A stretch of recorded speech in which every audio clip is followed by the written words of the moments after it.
Então, eu tenho uma mãe e uma irmã que têm diabetes tipo 2 e elas usam insulina, tá? Eu tenho diabetes tipo 2 também, mas um diabetes que eu consigo controlar apenas com alimentação, que não preciso tomar nenhum tipo de medicamento. E eu também tive uma experiência muito triste na minha família de ter um vô e uma avó que tiveram complicações por diabetes, que ficaram 7 anos acamados até falecer. Então, para mim, a diabetes sempre foi um trauma, assim, eu sempre tive muito medo. E para somar ainda tudo isso, né, em 2020, finalzinho de 2020, eu descobri um câncer de pâncreas em mim, e aí antes mesmo de eu fazer a cirurgia, o médico disse que era impossível não me tornar diabética. E eu tomei aquilo, eu disse assim, não, eu não vou me tornar diabética, não vou, não tem jeito, a não ser que ele tirasse todo o meu pâncreas, mas ele conseguiu tirar só a cabeça, aliás, a cauda e o corpo, ficou a cabeça. E, enfim, eu consegui não me tornar diabética, aliás, me tornar, mas conseguir controlar, mas ainda assim, eu fiquei. Ela cuida lá o cachorro um pouquinho. Ainda assim, a Isabela, a gente fazia um controle de glicose nela, porque uma vez que eu já tive, que era de uma família que veio de diabetes, tempos em tempos eu fazia um exame de glicose. E aí ela tinha, assim, 90, 95, hora 99, uma vez deu 113, aí eu levava nos médicos, nos pediatras, eles diziam que ela não tinha diabetes, porque ela ainda não estava pré-diabética. E foi assim, foi quase um ano nesta enrolação. E o que aconteceu? Como eu via que se aproximava muito de 100, o que eu sabia era cortar carboidratos. Chegou um momento que ela já não comia praticamente carboidratos antes de ter o diagnóstico, né? Porque a gente via que sem comer já estava ali muito próximo de 100, e eu pensava, imagina se comesse, né? Só que aí, ao mesmo tempo, ela não comia carboidratos assim, de bolacha, chocolate, essas coisas, mas ela comia bastante fruta até. E, e aconteceu, não adiantou, né, a gente ter esse cuidado, né, a diabetes veio, né, e como é que a gente chegou aí nesse diagnóstico mais final, né, ela teve nos últimos 2 meses, antes do diagnóstico final, ela começou a se sentir bastante mal, bastante cansada, teve um episódio de vômito na escola, a gente saía para caminhar, ela caminhava um pouquinho, tinha que sentar, então eu já não sabia mais o que fazer, eu levei lá numa quinta pediatra, e a pediatra me deu lá uns 40 exames, e dentro de um desses 40 exames tinha um que era intolerância à lactose, aliás, a lactose. E aí, quando eu peguei o resultado, eu sou bem ansiosa com os resultados, eu já peguei de noite o resultado e apareceu lá 284, que é o primeiro que se faz antes de ingerir o líquido. E aí depois foi dando 200 e poucos, 300 e poucos, chegou até 400, mas aí eu vi que o primeiro já estava errado, né, porque sem ela tomar o líquido não poderia estar acima de 100. E aí eu já consegui uma outra requisição para ela fazer de novo, repetir 2 dias depois, aí já estava 300 e poucos. E aí eu tive uma dificuldade de encontrar um médico que atendesse ela, porque aqui a gente não tem um endócrino pediatra, né? Então eles não queriam atender. E eu tentei marcar uns 3, 4 médicos naquele dia e não consegui. E olha que coisa, né? Não quero te cortar, mas a gente está falando de uma cidade grande. Gramado não é uma cidade pequena, é uma cidade super grande. Super importante, inclusive, né? Não tem nenhum endócrino pediatra aí. Não temos. E aí, enfim, eu acabei marcando uma consulta, a última que eu marquei, eu acabei tendo que não dizer que era para a Isabela, que era para uma criança, né? E aí eu cheguei lá, a médica começou a querer me atender, eu com ela junto, eu disse, não, a consulta não é para ela, não é para mim, é uma consulta para ela está com a diabetes, mostrei os resultados, deu 284, e depois deu mais, e eu já fiz o segundo de confirmação, deu 300 e alguma coisa, e aí daí sim ela respirou e viu que era sério, né?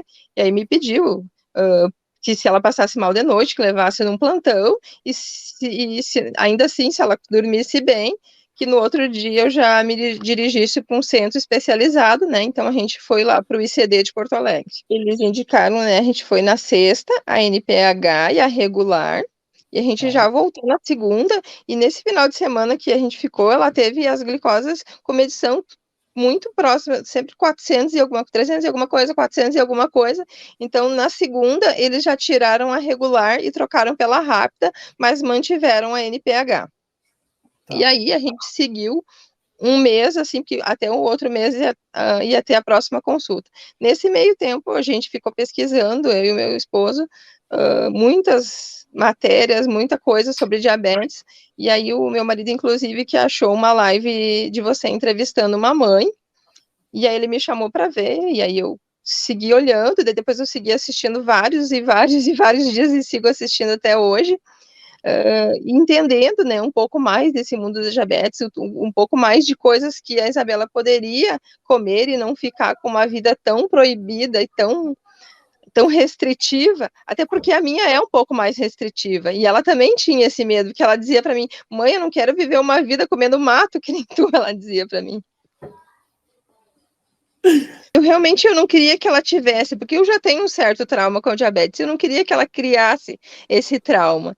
Então eu fui entendendo que ela podia sim comer, que ela podia ter uma vida normal, e fui assistindo as lives, depois quando deu a primeira turma eu já entrei, eu queria ter mais conhecimento mesmo para dar mais liberdade para a Isabela poder realmente comer outras coisas que não fosse só um plano alimentar com comida de verdade, que de vez em quando ela pudesse comer o chocolate, ela pudesse comer o hambúrguer, ela pudesse comer as coisas que ela gosta, porque eu tenho essas minhas restrições, mas eu sempre aprendi com a minha nutricionista de ter 90% da vida controlada e 10% eu então saio da linha. E aí eu entendi assim, poxa, mas eu preciso dar pelo menos esses 10% para minha filha também.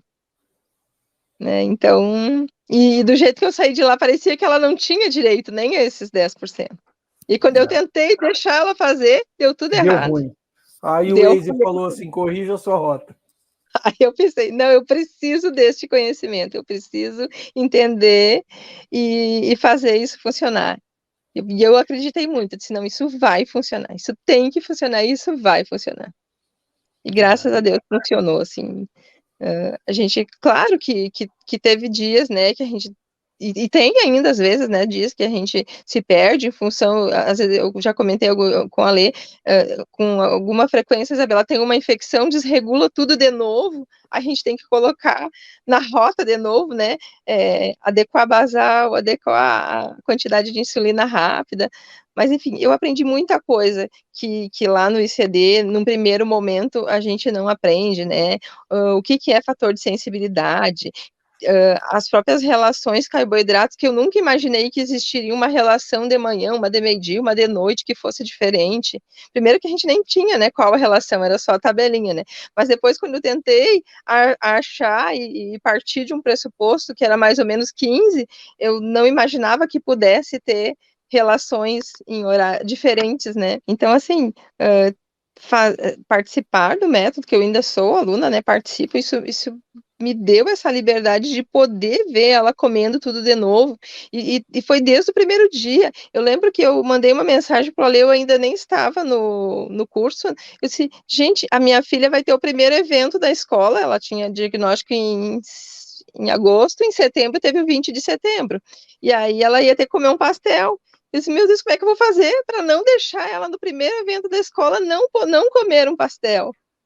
Eu pensei, isso vai marcar de uma forma muito negativa, e aí eu lembro que tu dizia em algumas lives, né, que ia ter umas crianças que iriam fazer aniversário, tu disse, deixa comer, depois ajusta, não, o importante é que não marque psicologicamente, né, a criança. Eu disse, não, ela vai comer o pastel, nem que não dê muito certo, né, mas eu pedi um aconselhamento, enfim, a gente fez a aplicação de insulina, e pedi autorização para a escola, né, para ela fazer, e ela fez, e deu certo, e depois, claro, a gente fez a correção, porque tinha gordura, a gente não sabia ainda como seria a correção, mas a gente ficou acompanhando e foi fazendo, e deu, aí depois, um mês depois, então, ela já estava no primeiro passeio da escola, que daí foi um outro evento, né, primeiro passeio da escola, ela passou o dia todo sozinha, ela saiu de casa às 6 da manhã e voltou, era 7 da noite. Eu tenho aqui, ó, uma coisa que eu acho que eu vou colocar, deixa eu colocar agora, ó, vamos ver se a gente consegue ver.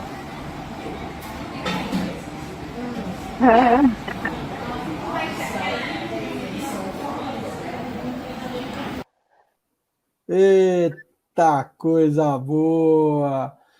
Dá para tirar de uma criança a oportunidade de simplesmente ser uma criança?